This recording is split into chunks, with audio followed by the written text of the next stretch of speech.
प्यारे बच्चों, दूर किसी जंगल में बिल्लियों का एक गिरोह रहा करता था। इन सब की आपस में गहरी दोस्ती थी।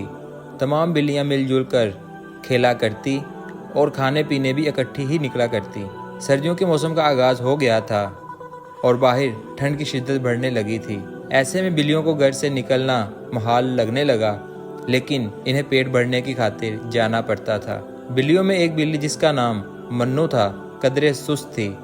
वो रोज़ाना सोचती कि आज किसी तरह इसे बाहर न जाना पड़े और घर बैठे ही खाना मिल जाए, लेकिन सबके बार बार कहने पर इसे साथ जाना पड़ता। एक रोज़ मन्नू सोकर उठी तो इसे टांग में दर्द महसूस हो रहा था। इसने साथी बिल्लियों को बताया कि जाने क्यों वो पैर में तकलीफ़ महसूस कर रही है, जिस पर दूसरी बिल्लियों ने इससे हमदर्दी का इजहार करते हुए एक दो रोज़ आराम करने का मशवरा दिया और खुद